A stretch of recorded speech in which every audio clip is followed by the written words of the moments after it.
the laborers, the small businesses of this country. But what I have seen is that this budget, the sole aim of this budget, iski jo niyat hai, it is to strengthen this framework, the framework of big business, monopoly business, the framework of a political monopoly that destroys the democratic structure, and finally the framework of what one can call the deep state or the agencies. And the result of this has been the first पहला काम इस चक्रव्यूह ने क्या किया, जो हिंदुस्तान को रोजगार देते हैं, स्मॉल एंड मीडियम बिजनेसेस हैं, जो करोड़ों युवाओं को रोजगार देते थे, उन पर इस चक्रव्यूह ने आक्रमण किया। कैसे किया? नोटबंदी, जीएसटी और टैक्स टेररिज्म।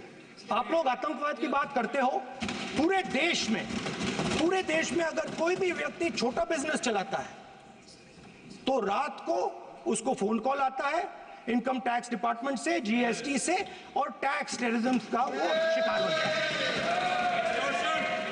है। इस टैक्स टेररिज्म को रोकने के लिए बजट में आपने कुछ नहीं किया है। तो टैक्स टेररिज्म के कारण और ये जो आपकी नीतियां हैं, जो आपने कोविड के समय बड़े बिजनेसेस की मदद की और जो स्मॉल एंड मीडियम बिजनेसेस थे उनको खत्म किया, उसके कारण आज हिंदुस्तान के युवाओं को रोजगार नहीं मिल सकता है। बिल्कुल एक युवा को रोजगार नहीं मिल सकता है। अब फाइनेंस मिनिस्टर बैठी हैं, अब युवाओं के लिए आपने क्या किया?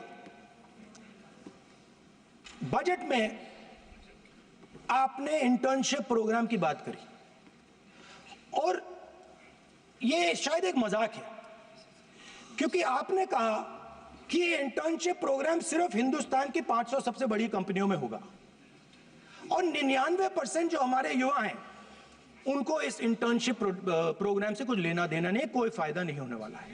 तो आपने पहले टांग तोड़ दी और उसके ऊपर आप बैंडेड लगाने की कोशिश कर रहे हैं। मेन मुद्दा आज युवाओं का एग्जाम पेपर लीक है। जहां भी हम जाते हैं, आपने बेरोजगारी का चक्रव्यूह बना दिया इनके लिए, और जहां भी हम जाते हैं वो कहते हैं देखिए बेरोजगारी है मगर पेपर लीक भी होता है। तो आपने एक साइड पेपर लीक चक्रव्यूह, दूसरी साइड बेरोजगारी चक्रव्यूह। पेपर लीक मैं आपको बताता हूं 10 साल में 70 बार हुआ है। अगर आप जानना चाहते हैं, 10 साल में 70 बार हुआ है। तो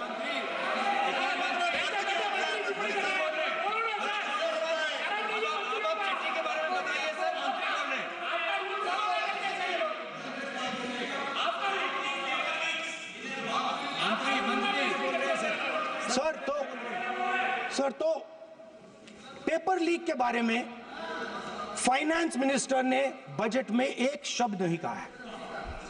युवाओं के लिए पेपर लीक सबसे जरूरी मुद्दा है, उन्होंने एक शब्द नहीं कहा है पेपर लीक के बारे में। एक बार उन्होंने पेपर लीक नहीं कहा और उल्टा जो एजुकेशन बजट में पैसा देना चाहिए था वो आपने 20 साल में सबसे कम पैसा दिया है। 2.5% of budget is gone to education.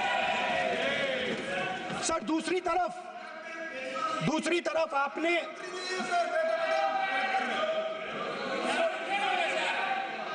आपके नहीं मानते सर, ये रनिंग कमेंट्री कर रहे हैं सर। दूसरी तरफ पहली बार